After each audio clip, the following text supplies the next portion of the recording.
ladies and gentlemen. Welcome back to These Go to 11. Once again, I'm Nathan Bell. Joining me, as always, Nathan Bartleball. Nathan, what's going on, man? Hey, Nathan. How are you? Good.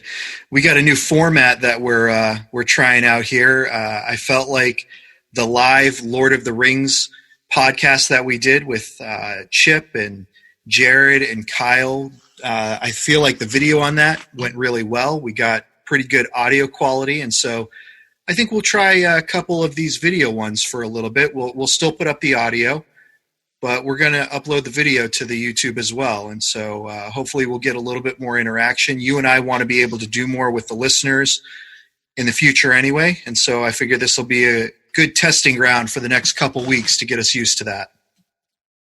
Yeah, I agree. Give me 1 second, Nathan. I just absolutely realized that my if you don't mind starting that over, is that okay? Yeah, that's fine. Because I realized that my... Ladies and gentlemen, welcome back to These Go to 11. Once again, Nathan Bell. Joining me as always, Nathan Bartleball. Nathan, what's going on, man? Not too much. How you doing, Nathan? Doing well.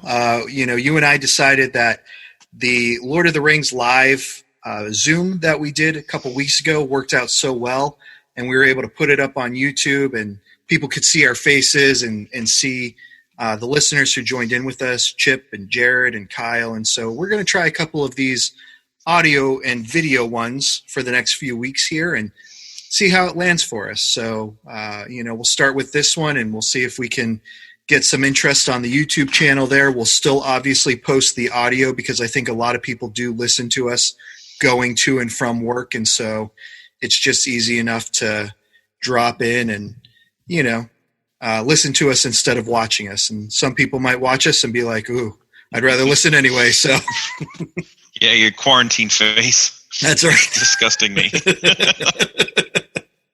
That's great. Quarantine face. Oh man. But things are good. We've got some exciting things coming up over the next couple weeks. One of the things that personally is going on, Joy and I are going to be moving. And so you and I are planning on doing some pre-recordings so that we just have those in the bag and we can be posting those. But we're really not going to be doing too many live recordings over June. We're going to go ahead and try to get Greg on next week. And so we'll have one with him in the bag. We're going to go ahead and do our Lord of the Rings one that will release later in the month. And then we can set up a time to get the live Zoom going again to get some people back on to do the discussion for the Two Towers. And then, we've got a nice little series that we're going to start and kick off today with nostalgia. Summertime, I was thinking over this past week, we just celebrated Memorial Day, and that got me thinking about, this is really the weekend that kind of starts all that stuff off. Pools and barbecues, drive-in theaters, and we're in a little bit of a different scenario right now with coronavirus. Where drive-in theaters are the only theaters? Yeah, exactly. Amongst other things, outdoor venues are the only venues? That's right. And so, it's really lending itself to, it's for me anyway, to start reflecting on some of those things. And so I think this is going to be a start of... How good we used to have it, you mean? Yeah, exactly. No use crying over spilt milk. No, but I think it is good to reflect. I think it is good to bring up, the things of our past. And so this will be a starting point for that. And then a few times over the summer, we'll look to highlight some different aspects and really focus on whether it be a specific summer time that we can remember, or summer events that really bring these things to mind. And so we'll start talking and focusing on things a little bit more specifically as we go through. And if anyone has thoughts, feel free to suggest them. One of the thoughts I had was that we probably would try to do beyond this show is start like a flashback for specific summers, like summer of 1989 or summer of 1990, those are just ones that are popping into my head that have some kind of meaning to me. But if anyone, what we would probably do then is try to take a somewhat holistic look at this, at that summertime in general, events that happened, any kind of major things that were notable then, movies, the music, the kind of stuff that, kind of defined the summer. So if there's a specific summer from the past that you can think of that really meant something to you, just let us know. And that's probably, I don't think we're going to do them chronologically. Right. But for me, one that popped into my mind was summer of 1989. I remember there was a lot of different things that happened that were fun for me as a kid in 89. And also, I think 89 was one of those movie summers. I know a lot of people talk about the summer of 1982, but I was such a little kid in 1982 that I didn't really end up going to the movies. Then the first movie I saw was Return of the Jedi a year later. But like 89 had Batman and Ghostbusters and a lot of different movies and a lot of different things going on. So that was always, to me, a very memorable summer. I think it might be a cool one to maybe start with. But if anybody has thoughts, hit us up on the Facebook page or send us a message and let us know what you think would be a summer you'd like to see sort of recapped. And we'll also open up for each one that we do. We'll open up a place on the discussion board to talk about that specific summer, and you can leave things that you liked or you didn't like, thoughts that you had, and we'll make sure that we mention them on the episode. So we'll be starting that up, and I'll probably put it up, even though we have that episode will probably come a week or two out. We'll put it up once we have the first one. So Nathan, if you're game, what do you think about starting with summer of 1989? Yeah, I'm down with that. I think, you're a couple years older than I am, but I think, that one is a safe one for both of us to reminisce about and really bring up. I know, just off the top of my head, that was probably the first big move that I can remember growing up, where we moved from the city of Manchester to the small little country town of Loudon that I grew up in. And my mom still lives in that house to this day that we moved to. So, I would definitely be down with summer of 89.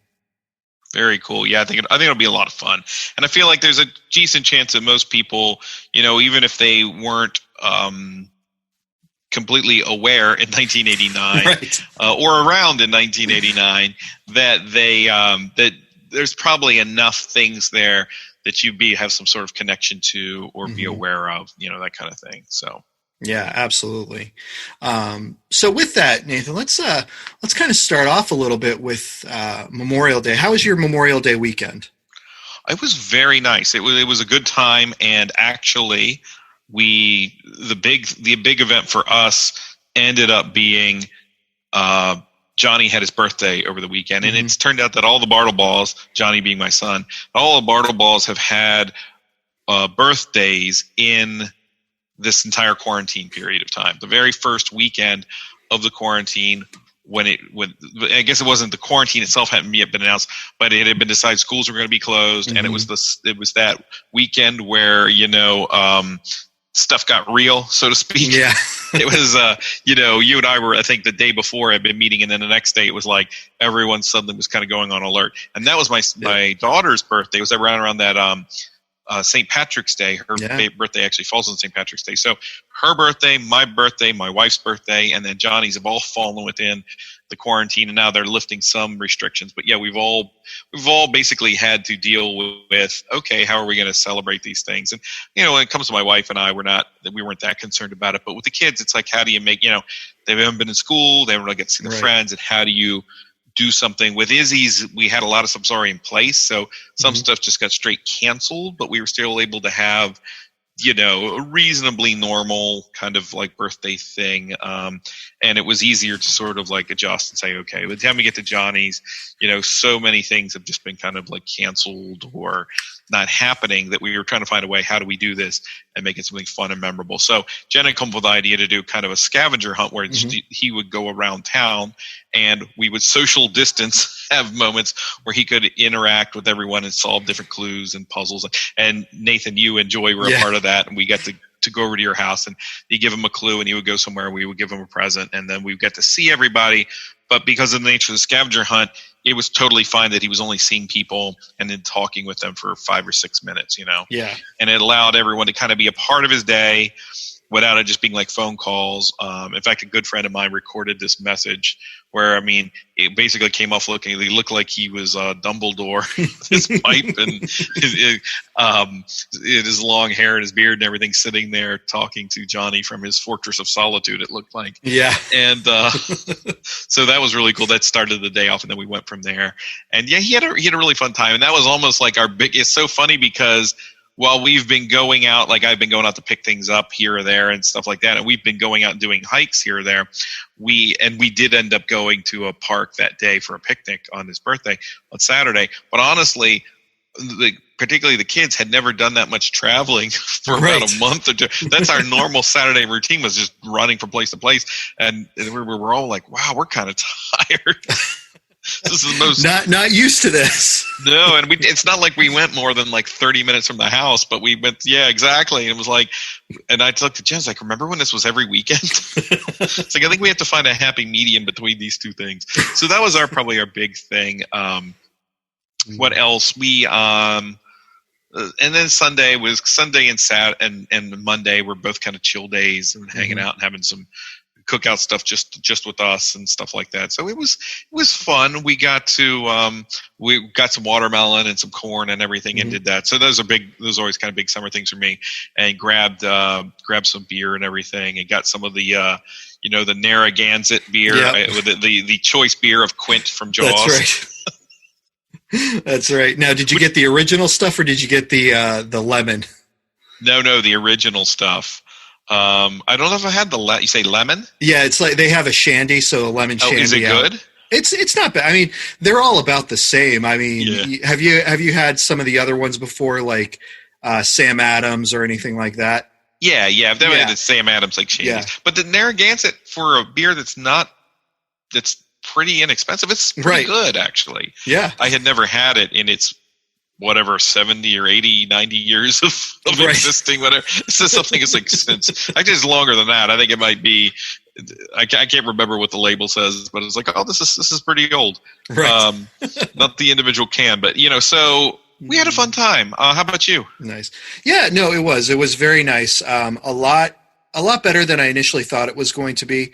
Of course, the drive-in theater that we have here, Benji's, they do a Dusk Till Dawn movie night, and Joy and I typically will go to that. They play 5 movies. They start right when the sun goes down and they play all the way until the sun goes up. They begin and end with the Star Spangled Banner. It's really a great experience that they put on. And so Joy and I were lamenting the fact that we weren't going to be able to do that at this point because it had not been open. And so we were, talking about what we were going to do. Joy's grandmother was celebrating her 90th birthday. So we all decided that we were going to show up and just kind of pitch a blanket on the front lawn, and they were going to stay up on their porch, and we were just going to visit with them and celebrate. And we were able to do that. My sister-in-law came up from Bowie, Maryland with her 2 girls. And, we had a great time sitting on the front lawn and just talking with them and enjoying some music. And the 2 little girls put on, shows and parties and, using their crazy imaginations to keep everyone entertained. And so, it was a really good time, particularly in a moment where, we're concerned with going up and seeing her grandparents. Her grandfather's 94. Her grandmother just turned 90. So you talk about that high risk category, and they're right in there. But we were able to visit and celebrate socially distanced, which was wonderful. And so it was a really nice time on Sunday. And then Monday, my sister-in-law came back up to do a barbecue and cookout. And so we did that, and we invited a couple of the neighbors. And again, the house that we're in, Nathan, we have a nice big backyard, so we're able to kind of spread out and, still be the 6 feet away, but enjoy a nice cookout. And so we did that, and then we went for a little hike through the woods and just had a really good time visiting. Who was that with? That was with my sister-in-law. So Joy's brother, Kyle, his wife, Ariel. So we were able to just enjoy being with them. And, again, you don't realize how much you miss people until they're not there. No kidding, right? Yeah. Well, Um, that was the thing with that scavenger hunt thing. By the time we got to your house, we were already like 20 minutes behind because we realized we haven't seen these people. We can't just, yeah, yeah, no one's talking for just 5 minutes and moving on. So we were like, we had to just start cutting some things because we're not visits, but like all the stuff in between. Because like, okay, we're like almost an hour behind now. right. Yeah, yeah. So for me, it really did feel like more of a traditional Memorial Day weekend than I thought it would, and so that was a very pleasant surprise. Being able to interact with people, even distance interact with people, was nice, and so it was a good opportunity, and it was a beautiful weekend, absolutely gorgeous weekend. Yeah, yeah, it was great. So great time to be outside. So let me ask you, Nathan, what is it? I don't know if you get into this mindset, but I know for me, this really is the starting point of summer for me. Is this Memorial Day weekend? Do you feel like that too, or do you feel like the summer starts a little later, or what are your thoughts? It's funny for me because I mean, when I was younger, I think in a sense the summer mostly felt like it. Yeah, I think Memorial Day is probably a good like demarcation point. The summer when I was a kid did tend to start like when school was over, so it was always probably a little bit later, and it feels like over the years it just got later and later like that. And then when you in the real world and work all the time or are not a teacher, Right. then summer doesn't have that demarcation point exactly. For me, I guess probably being the movie guy and doing the critic review stuff for so long, it really began just about the beginning of May because that's when big summer movie season starts, right? Yeah. And that is about the time when you start to see some changes in weather. But you have that first big like summer movie that comes out and it's a big deal. And so for me, that was always kind of the start of summer in my mind, mostly because of being so like, for a while there, a lot of what I was doing was movie centric. So like everything would change because it wasn't so much small little movie. And now this is of course very different, but all those other things, the changing of the weather, suddenly where, some certain kinds of foods and cookouts are coming into flavor, and that stuff all probably kicks out, like you said, around Memorial Day. And then traditionally, I mean, think back over the years, that by Memorial Day was usually when you had your first big summer movie. We've gotten it back and back and back until, now we get the first summer movie like at the end of April. But say about that, by Mother's Day is when I'm starting to feel definitely like, hey, we're getting into summer. We're leaving springtime and heading into summer, even though, actually, technically speaking, maybe we're not there yet, but feeling wise, I kind of feel like, hey, I'm already kind of into summer. And now it feels like kids are just, they're getting out midway through the summer. Right. Yeah, no, I think that's very true. I remember growing up, you had, the Memorial Day sales. And so I can kind of remember in my family, there was Memorial Day wasn't necessarily a time where we would have a lot of extended family coming over and visiting, but it was a time where as our family unit, we would do things together. And so I can remember getting up early with my dad and my mom, and we would typically go into town and hit up one of the sales, something that was going on. If we needed a new washer or dryer or something, or we just wanted to check out and see who was doing what. There was that Memorial Day sale going on, and so we would spend the morning out in town and just driving about, stop off, maybe do a hike along the river, and then come home. And then the afternoon was, just kind of that chill time. Dad would fire up the grill and we'd have the barbecue, the watermelon, corn on the cob, the, burgers and dogs and all that stuff that just really felt like, okay, we're ushering in this time of, like you said, school probably went for another couple weeks, but this really was that starting point. I remember for a few years we had a pool set up, and so that was the big unveiling of the pool for the summer, and getting that all on the right track. So it really, it tended to be that bigger event. I remember just down the road there was a small lake down the road from our house, and so we'd go down there, spend a few hours down there, and you'd see all the boats out on the lake. And so that really seemed to be the time where people were were coming out of the house, and you could visibly see people out of the house. You know, your neighbors, particularly up in New Hampshire, had been shut in for the winter.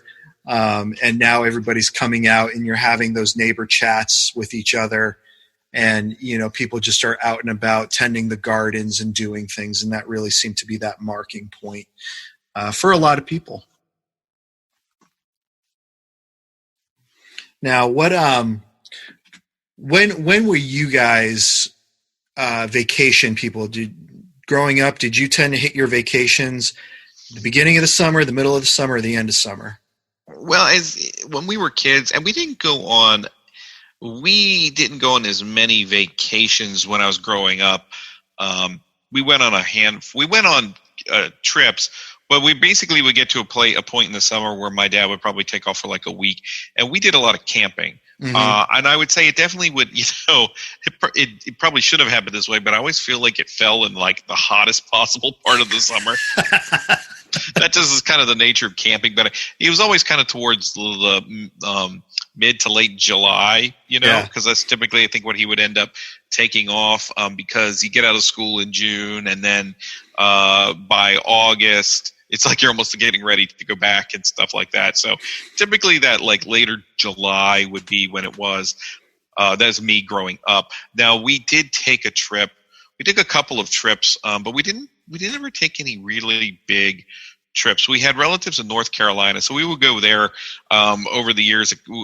Several summers we would go there. I remember actually summer of '89 was a situation where we did, and that was probably our first big trip where we went anywhere for like a week at a time, and or a week or two, and we went to North Carolina, and then we also went to the Outer Banks like a couple years later. I want to say summer of '91 probably. Mm-hmm. And we did that again. You're talking in that July, June timeframe.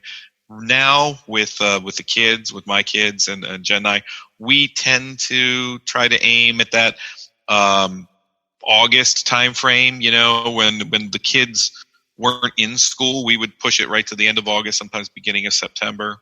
Mm-hmm. There's always less. And we've been going a lot to places like the Outer Banks and stuff like that.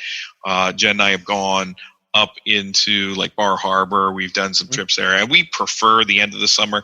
There's usually less people around. The weather's a little cooler sometimes, particularly again before we had kids and weren't held by like the school schedule. We would even push it into maybe September and do little trips throughout the summer. Last summer we did take the kids, and I'm actually glad that Jen sort of kind of pushed us on that one. We went and took the kids to Disney last summer in July, towards the end of July, beginning of August, and that was a lot of fun. But right, probably in the middle, like you had been out of school for a little bit of time, and it was enough time before we went back to school. It was a nice kind of right in the middle of the summer. I would always say we've probably been within weeks of the 4th of July. Yeah. We typically, it's funny because we never really did vacations growing up either. We were big campers as well. And, you know, my parents were a little older. There's another set of kids in my household older than me. My younger brother and I were kind of a second generation. I have a brother who's 8 years older than I am, and then another one, and then a sister who's 11 years older than I am.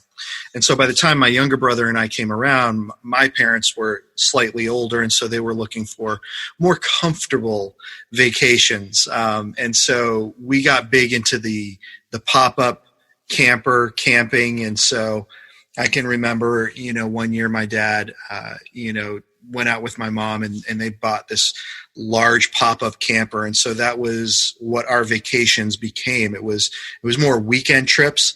And then, you know, if it was a 4th of July, you had a longer weekend trip. Yeah. But typically we would leave the house on a Friday and we would get back later on a Sunday. And then again, if it was a longer weekend, you'd get back on a Monday or Tuesday.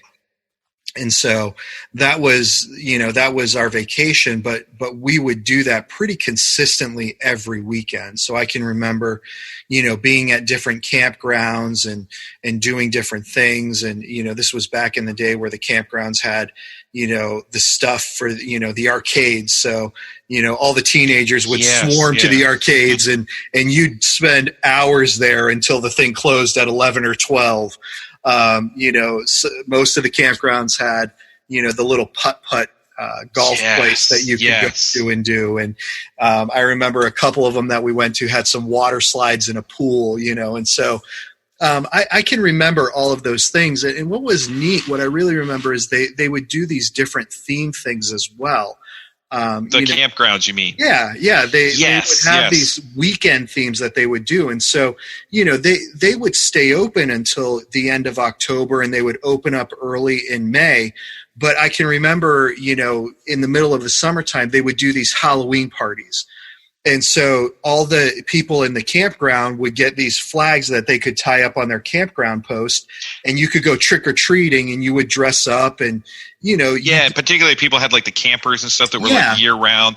That I remember that too. It was a lot of fun, and they would do things. Some of there's one that we would go to in Virginia, and it was near one of the caverns. I can't remember now. Maybe Luray. I'm not entirely certain, but it was near one of the caverns where you go underground. The campground was maybe 5 or 10 minutes from it, and they would have events. They also had their own pool, and they had a big movie screen where they would do evening movie. And they did one night when we were there where it was one of the times we went, and they were showing Jaws from the pool. So that was a pretty cool and kind of unnerving experience, because you could sit in your floaties out on the pool and watch Jaws. And of course, you guys get some jokesters coming up. Most of them underneath in my family.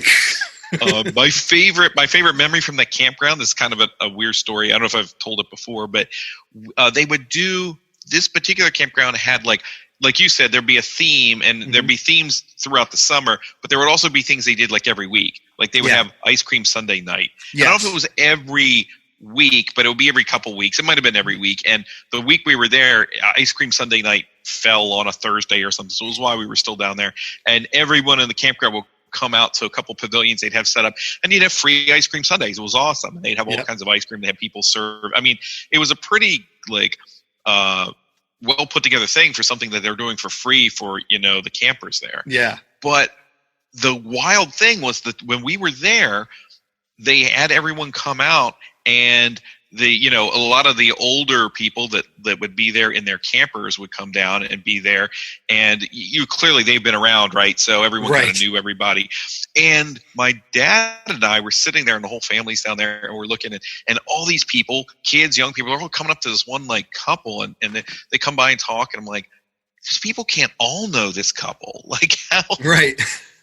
What's going with this guy? Why are they all coming up with this guy? So my dad's like, no, don't you see it? I'm like, no, I don't see. What are you talking about? And it was Ernest Borgnine.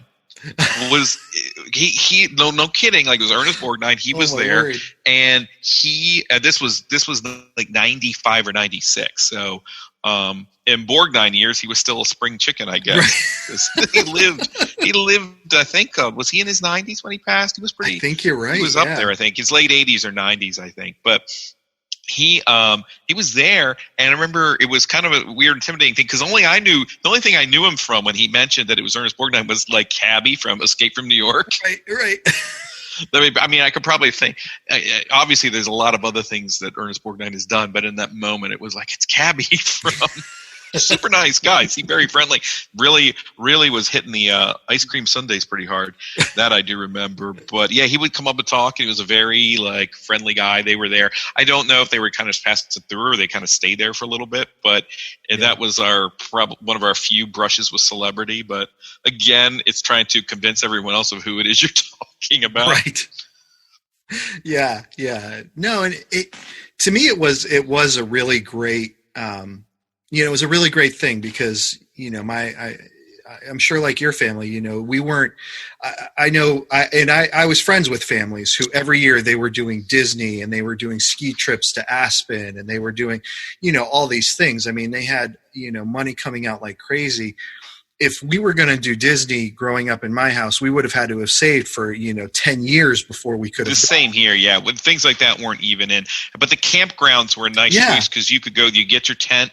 It's basically a one-time cost for the most part, unless you manage to destroy it like we did a few times. Right. And then you go, and it's relatively inexpensive, and you spend a week there. We always had a great time.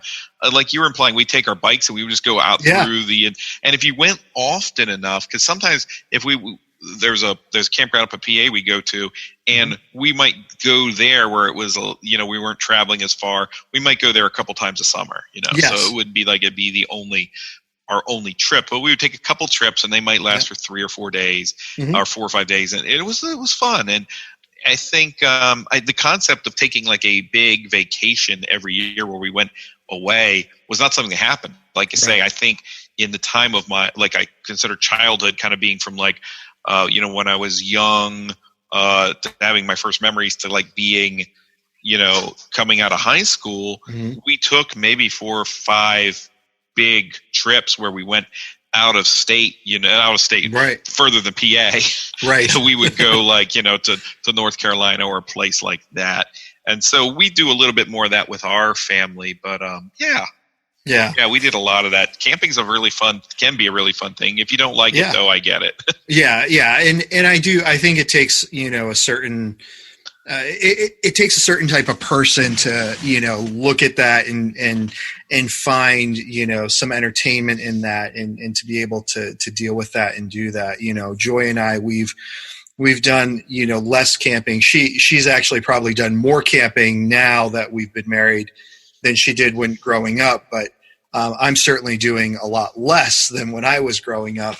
And there's still something about going to certain campgrounds that brings all that back for me. You know, we've been to up in New England. We've been to a couple areas since we've been married.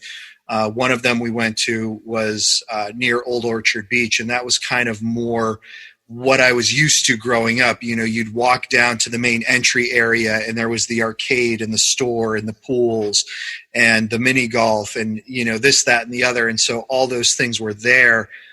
And that was a lot of what we did growing up, because my parents knew that if this is what we were doing for our vacations, then they wanted us to be able to do things. And so, you know, those things were available. And of course we would bring our bikes and all of that stuff. And then we've done more of the secluded camping. It's still, you know, huge campground at Nickerson State Park up in, on Cape Cod, but you don't have the arcade and you don't have all that stuff. But what they do have in the campground is tons of hiking trails all around. And then there are tons of, beaches that are all attached to different parts of the campground. This is a huge state park campground that we've gone to before, and each one has its own unique sense of just bringing back that memory for me of, you know, this is what I did growing up. This is what I remember. This is what I enjoy. And, you know, even to the point of sitting around, you know, the sun's gone down and you're sitting around later in the evening with marshmallows and s'mores and, you know, just enjoying conversation till, you know, 11 or 12 in the morning. Or I should say 11 at night, 12 in the morning, you know, having those conversations with your friends and family and, you know, stoking the fire once it's dying down and, you know, bringing it back up again. And just all of that stuff just has that wave of memory and idealism, I think. You know, I think that's part of what nostalgia is just that memory of a better time, you know, even though it's not necessarily better, it's just in your mind. This was a moment that you froze in your head as being idyllic. And so that wave you've kind reached of most of back. the bad memories. So yeah. Yeah, exactly. You don't remember them until you get back there, and you're like, "Oh, I hate setting up this tent." The context, yeah. Well, I had that feeling a lot with camping when you're sitting there and you're like, "Why are we doing? Why do we like this again?" Yeah, and I think probably for my parents, that's what it would have been if we had done more tent camping. Joy and I do more tent camping now. But I think growing up, if we were doing that with my parents, I probably wouldn't have liked it. But, with them, it was, back up the camper, pop it up, extend it, stabilize it. All right, we're good to go. Let's pull the stove out and hook it up. And yeah, not cursing while you try to put metal pipes together, exactly. Trying to race the sun to be done before. Yeah. Yeah. And then the fun of holding a flashlight while your dad questions his existence, trying to Yeah. But even those things bring about, certain, bad and good. It brings about, certain things that you end up having to chuckle to yourself when it's all done and over with. I remember. Oh yeah, definitely. I think about even the setting up of a Christmas tree. I remember growing up. Oh man, we would go out. We would pick that Christmas tree. We would go home, and then the kids would all go upstairs while mom and dad fought that thing into the stand. Yeah, I'll level with you, man, that I was able to let that Christmas tree tradition thing kind of just go. Yeah. Now like every few years, we have the grueling task of buying a new fake tree. Yeah. So there is that. I'm not really all Griswoldy up on that one. Right. But and I'm glad. I am hopeful that we will see some of these things open up, and I am glad that we can still kind of go to parks and things like that, and particularly some of that's been opened up where we are here in Maryland, and I know that some people have opened up.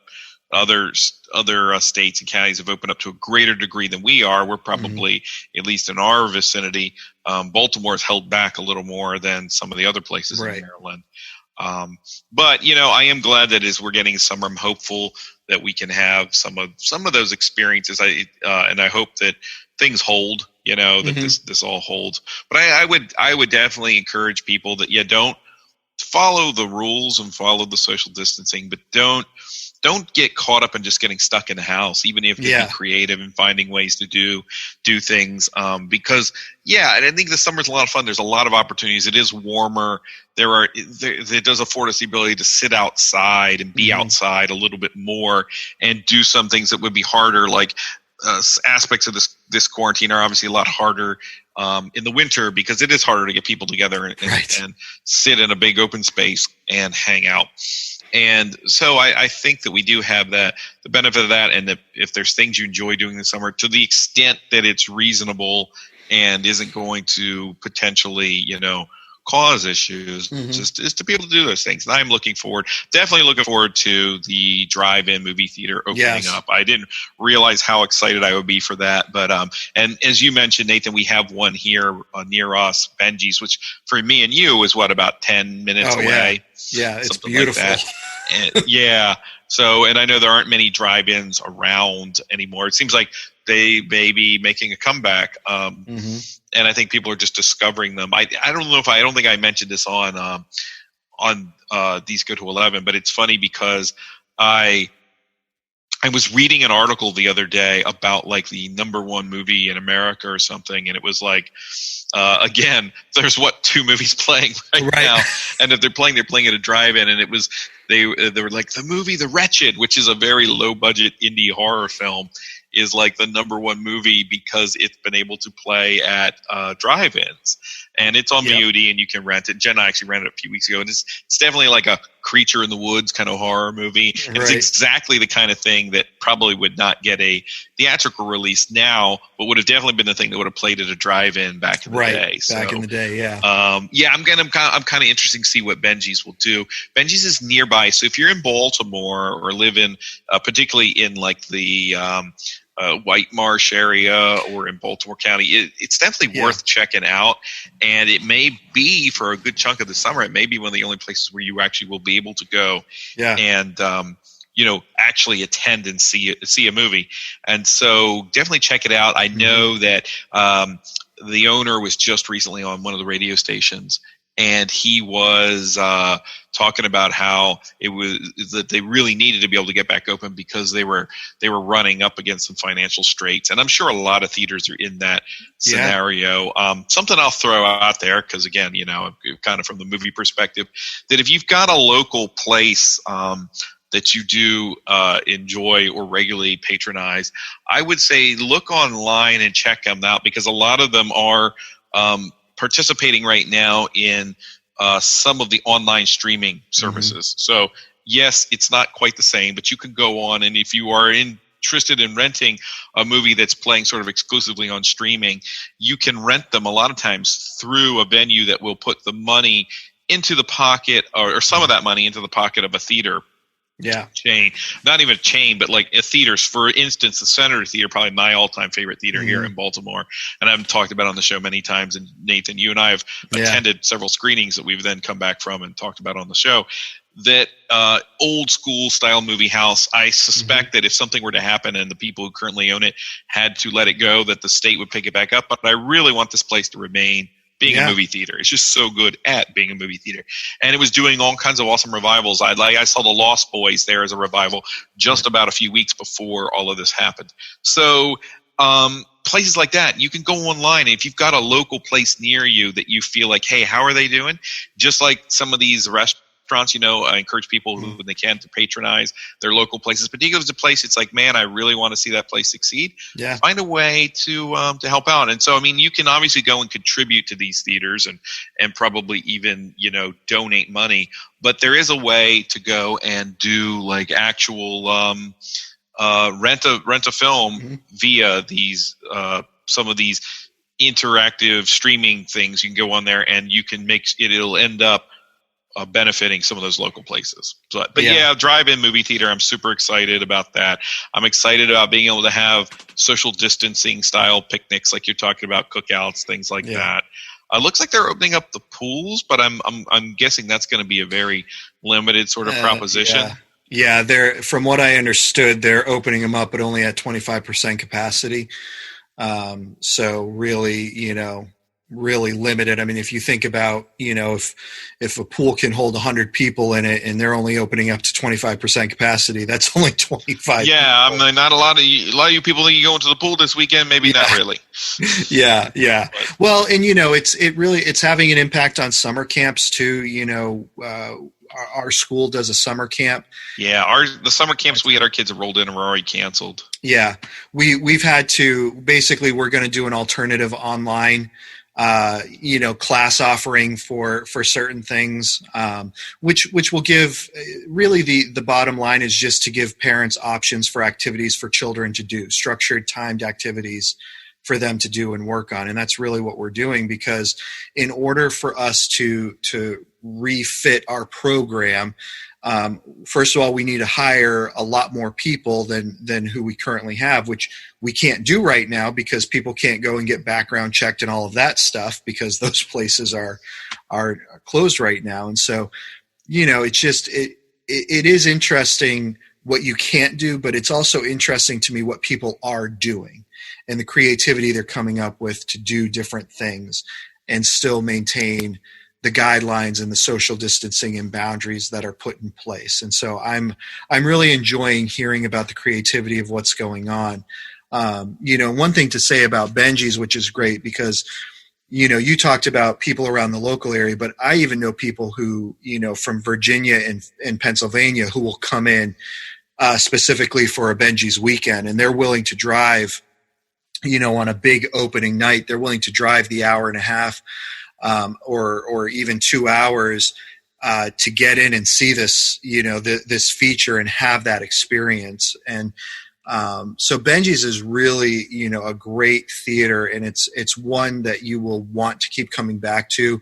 They have a great alternative food program where if you don't want to purchase food within their concession stands there, you can pay a flat fee and bring all the food you want in your vehicle. And so usually we do that. I maybe will buy a drink or something when I'm at Benji's, just to, throw a little bit of extra money their way. But I mean, we'll go out to Costco and we'll get like 2 large pizzas and we'll just pack coolers full of candy and soda and we'll roll up into the theater planning to spend all night there with, our stuff. And so, and I know in the previous iteration, like before this, that I think it was like $10 to come in with a carload. You had to pay like a permit, and I wonder if if they can't sell concessions, because if they can sell them, they're going to have to greatly adjust how they do it. So you'd only be able to have a certain number of people in line for concessions at a time.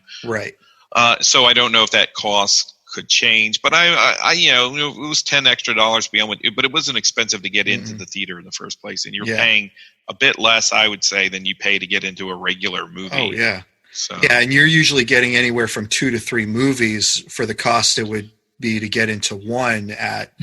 And then right now, the movie, I'm sure, because there isn't anything really that's out. Again, unless you show some of these smaller movies, which I think would be kind of cool. I'd be happy to go see a smaller indie movie on a theater screen like this. There's a movie, I haven't got to see it yet. I'll be reviewing it over at Phantom Galaxy, but it comes on Amazon Prime tomorrow, called The Vast of Night, which is a cool little, looks like a cool sci-fi movie set in the 1950s. Has a Stranger Things vibe, but again, the 1950s, everything gets set in the 80s now. So back in the 80s, they were set in the 50s. So this is set in the 50s. Looks a lot of fun. But it had an opening about 2 weeks ago only at drive-in movie theaters. So I think it would be cool to see movies like that there. But usually Benji's is playing brand new movies when there are brand new movies to be had. So it'll be interesting to see what they do.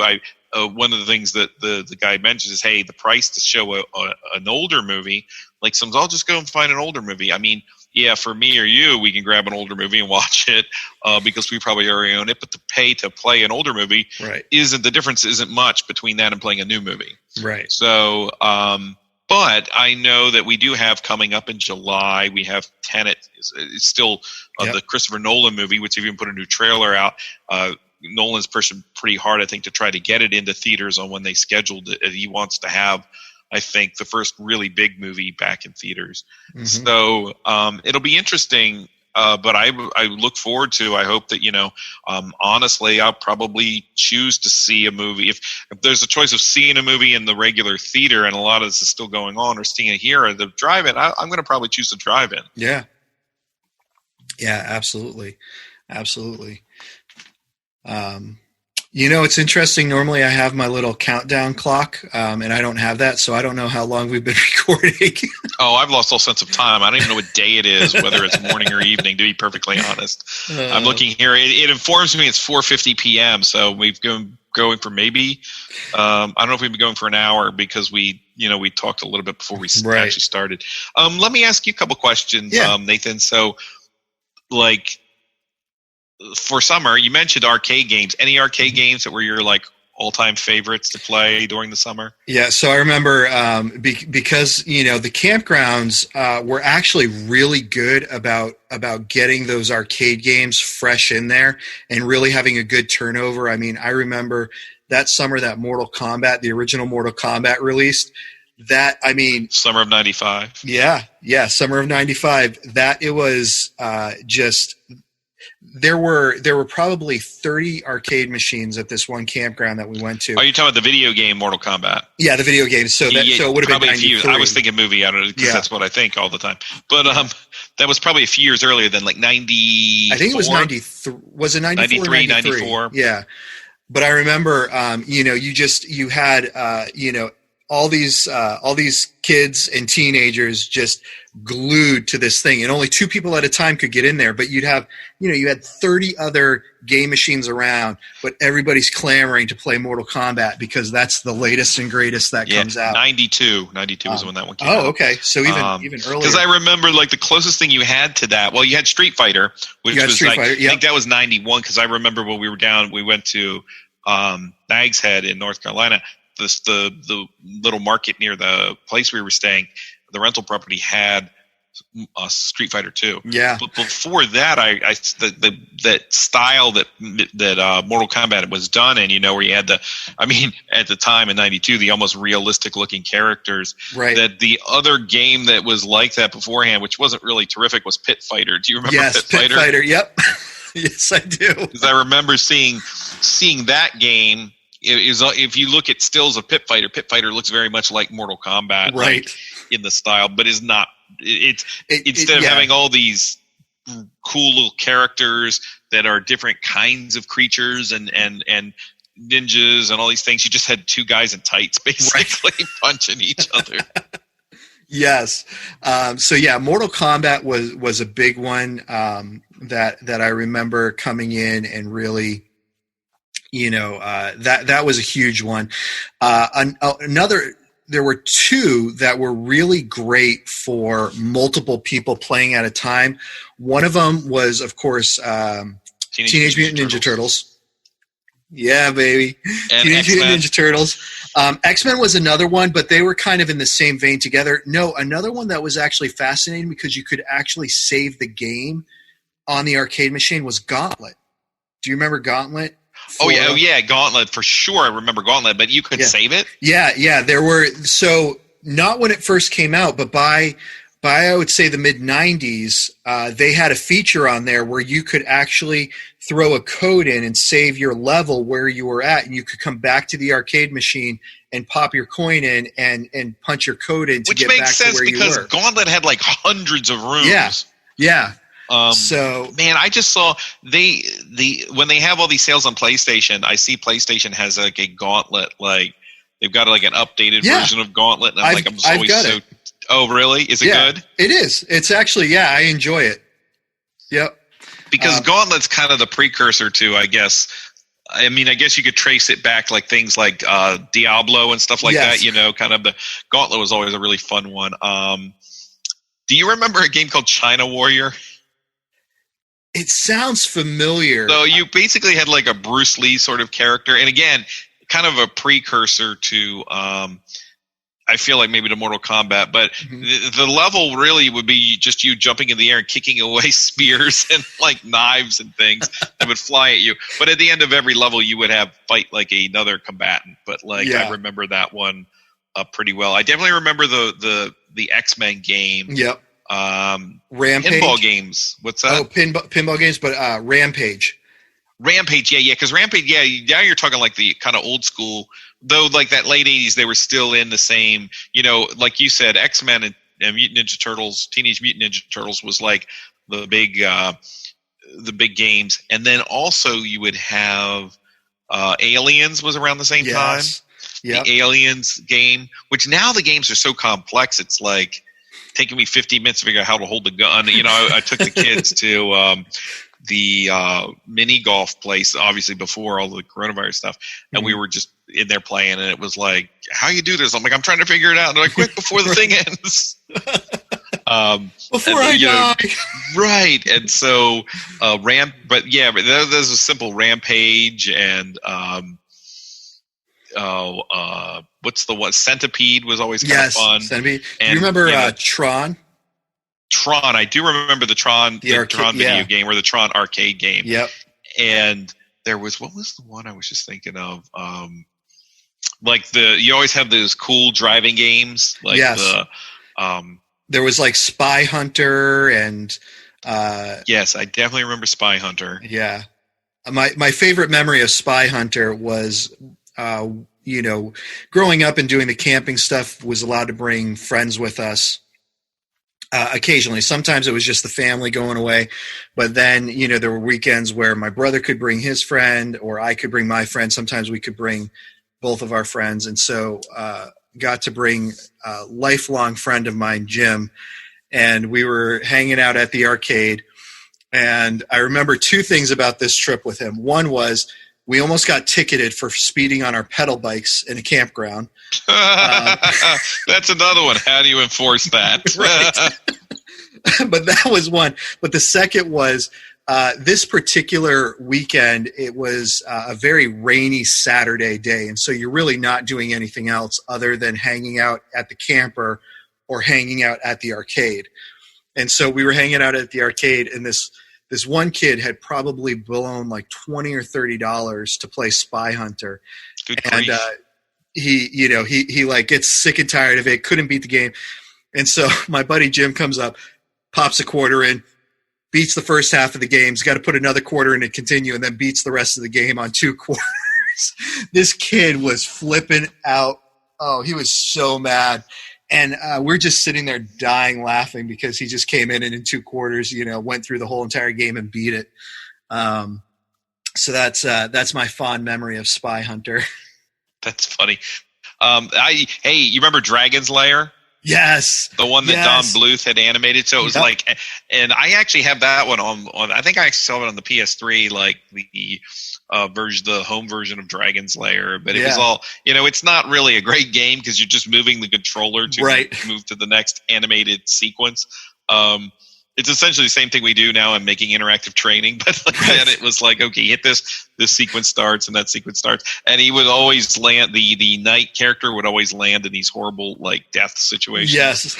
But it was the same, because it was Don Bluth, it was that same animation that you would see later in like around the same time in like the Black Cauldron and the Secret of Nim and American Tail and all that kind of stuff.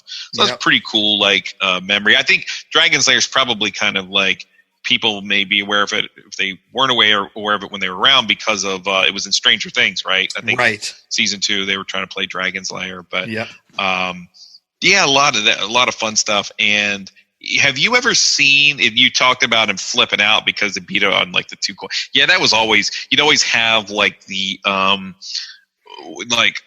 Basically like the mall Indiana Jones or whatever, or Han Solo would be like hang around. Like you felt like that kid just stood around with 2 quarters waiting for someone to walk in so he could just do it. It's like, do they hire that kid? Or is he on commission? What is he doing here?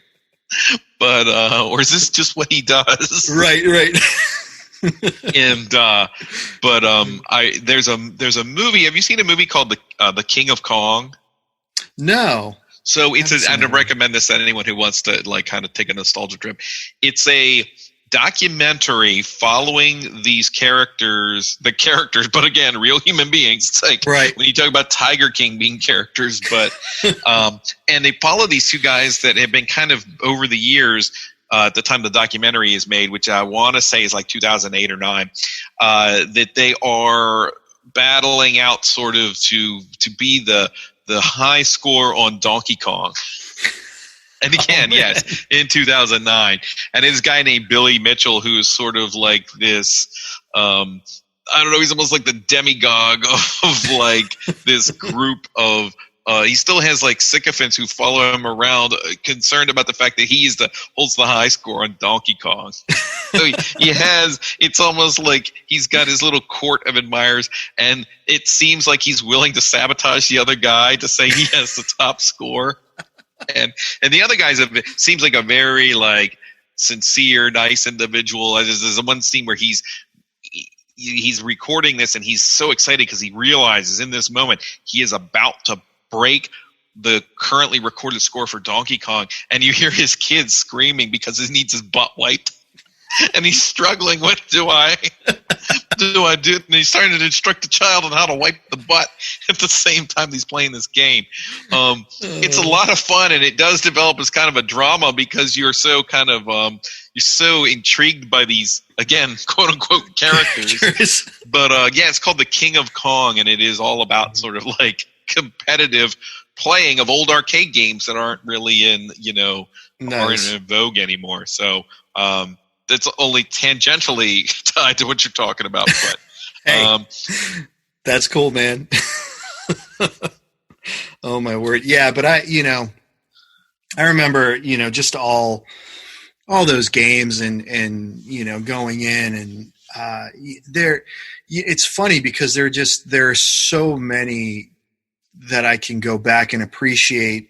There's something about an arcade, that I can just appreciate. I mean, I think even now, we've got Dave & Buster's down the road that opened up 2 years ago now, I think it was. But man, so expensive. Games are so pricey to play now that it's ridiculous. Like I'm going in and I'm like, it's almost not worth it because you can't really play the game for more than 1 or 2 times. Yeah. Well, it's funny because our good friend Jason Lovelace and I, we were able to get some tickets that first summer that it opened, and we got unlimited play for $25. They were running a special Groupon sale at that time. And so he and I went, and we went at like 6 at night, and they're open till 2 in the morning. So we went from 6 at night and we played for about 2 hours, and then we went and got some food, and then we came back and played again for another, 4 or 5 hours. And it was like, it was great because it was just, two grown guys in their 30s. Right. I was saying, then you're that other kind of arcade lurker where that little kid is like, Mom, that man is still on this machine. It's like, shut up, kid. I'm trying to beat it. Watch and learn. Right. But yeah, no. And I've done that a couple times. I found as an adult, I can go in, and if I'm spending the $20, I'm spending a good hour and a half to 2 hours. And for me, all right, that's worth it. And so I've gone there a couple times with some of my adult friends and haven't really had to worry about me burning through money. But I could totally see bringing a kid, or me going as a kid, like, this isn't enough, and so. Yeah, we'll do those, like when they've got special deals, we'll get the special deals and we go. But I mean, it's like, my kids really like, of course, they like the thing that is never a special deal. You always have to pay like $6 or $7 a pop for it. But it's like the virtual ride that they have there. And I have never ridden this because I'm just too cheap. Like, I'll always just be like, you kids get on. Right. They'll be like, your kids aren't tall enough. And I'm like, yes, they are. Look. And as I grab them by the head and just lift them up a little more. That's right. But stretch them out. Right. They really enjoy them. They have like Jurassic Park. And they funny because last time my daughter Izzy chose to do the Star Trek one. Oh, yeah. Like, I was a Klingon. Off the ride. So, nice. But it's just like quite the same. Like when you could take like just a giant like sack of quarters. Yeah. And you sat it there on the edge of the thing and you were like, okay. And then you could gauge by look over and the sack of quarters is slowly going down. Yes. Yeah. That dictated how long your day was. Yes, exactly. We, whenever we go to New York, we go to this place called Barcade. And there are several of them around the New York area now. I believe the original one was in Brooklyn. And so every time I go there, I tell my wife's cousins, because we usually stay with them, I got to go to Barcade at least once. And, they have really good craft brews there, moderately priced. I mean, there's, you're not, it's alcohol at a bar. So, you're going to pay the price for it. But the video games that they have there are all, old school video games. They probably have 30 to 40 video games, possibly. Where is this located, Nathan? So the one that I usually go to is in Brooklyn, but they do have a couple on Manhattan. I believe there's actually one in Pennsylvania now as well. It's a cool model, and I think it's, again, something that you could potentially – I don't know. Arcade games seem like they, I don't know how Corona fit they are. But right. Yeah, and it's just – I mean, it's great because it's that type of thing where, you've got the old school coin machine. You put your dollar in and it spits out the quarters for you, and you can sit there with your stack of quarters and just play video games. And the games, they're 25 cents. And it's like, man, this is great. This is just like when I grew up and I was in the arcade. And you're getting to know people that you wouldn't normally necessarily hang out with. You're coming up and you got the Ninja Turtle game there and there's 3 people. And so you come in as the 4th, as long as you're not jumping in front of one of their friends or something like that.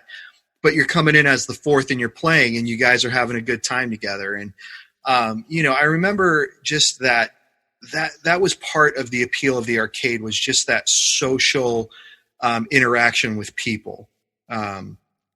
It's interesting nowadays because video games are probably, they're definitely, you can be more social with video games now and being able to be online with people from all across the world. But again, talking about what Corona has done, there's just something about being in a proximity with someone face to face and making that connection over something like that doesn't happen with a mask on or, halfway across the world. Right. Challenging someone to a Donkey Kong showdown with your nacho platter in your hand, and you have to balance it on the edge. That's right. Well, and there is too. There's something about, when I get online and I play Call of Duty and you've got those 13-year-olds trash talking you and all that stuff. It's like, What's Dude, happening right now? What are my life choices? Right, exactly. But like in the arcade, there was that like challenge. It's like, okay, Street Fighter, I'm going to be Guile. Who are you going to, and so you had that challenge that came like up. the kids come over and take his jacket off so he can walk up. Yeah. What was that movie from the 80s? Was it the Wizard? Do you remember that movie, The Wizard with Fred Savage? The kid like was a Nintendo savant or something. The big game was what, Mario 3? That was the big right. Well, that's something else 3. that like we don't really have as much now. It's like a Nintendo game like Mario was like a big thing. Right, the summer it came out, and you're like, all I'm going to do is sit and play Mario, and your parents are like, no, that's not what you're going to do. And I can remember that translating into the consoles, when they first came out, because I can remember when Street Fighter and Mortal Kombat hit Sega and hit the Super Nintendo, birthday parties, that's what you were doing after school on a Friday. You went to your friend's house and, you got your pizza and your soda, and then you had all night like gaming challenges with Mortal Kombat and Street Fighter. Well, it's how you try to justify it too, right? Because you're like, Dad, I don't need to give me $29 worth of quarters to play Rampage. We'll just buy it once. That's right. We buy it once. I won't need to go in anymore, but I probably will still will. Oh man, too funny. But yeah, I mean, and I think those are the things that really appeal about nostalgia as well, is it starts getting you down this road and this path of, oh man, yeah, you start with the arcade and then where it jumped to and the memories that came from it, and then kind of the related memories that come from that as well. And, it's all good for me. I love that period and thinking about those things. So. And I still think arcades are fun, and my kids still like going to them, and they like they kind of like the modern games and things as well. Mm-hmm. But I think nostalgia is like those tricky things where it's like, how do I like engage with it and share it, particularly with my kids or with whomever, and not let it sort of like rule me in a sense, right. Or rule my decide. So like I think of the guy who's trying to get the high score on Donkey Kong. Like, are you living? It's like, do we chase nostalgia? Obviously, we know why big studios and media and everything else chase nostalgia, because if they know that there's money to be had in it for that very reason that people like to. But like, and how far is too far? But yeah, summer is definitely, I think, a nostalgia time. The minute I start smelling the cut grass and things like that, which I have an allergy for, because then I have a migraine an hour after. But still, the initial smell of the cut grass is pretty good. But this has been fun. I'm looking forward, I think, to talking some more stuff like this of the summer, and we'll have to do a beers of summer episode. I think beers and food of summer. We did one, I think, last year, or not last year, whatever. We were doing Pop Culture Ninja. See, I'm like becoming like Billy Pilgrim and Slaughterhouse-5. I'm just in and out of time. I'm just wherever. I'm here, and I'm in 2016 right now. Here's what I want to do with that one, Nathan. What I want to do with that one is I want us to be able to do that one, but I want us to be able to be in the same room together with the beers, with the food, talking about it and drinking at the same time and eating. Why don't we do it like this? Who's the guy that's online? My kid watches now, Joey Chestnut, where he eat like 15. Okay, it'll be like the arcade standoff. I'll walk and have someone take my jacket off. Maybe not a jacket because it's the summer. Take my mask off, and then they come up and just pull it down, and then we can do like 30 hot dogs and 10 trogs or something, right? Like that. That's right. What could possibly go wrong? No, I like that idea. Maybe we will do it as the outdoor thing, Maybe we can do an outdoor beer tasting. That sounds like it would be a lot of fun. I'd be down with like that, Corona. Man. That's yes. This Corona tastes like Corona. But a lot of fun. So nice. All right, man. Well, this has been great. We're going to go ahead and definitely sign off now. Nathan, until next time, we just rock the Casbah. These go to 11.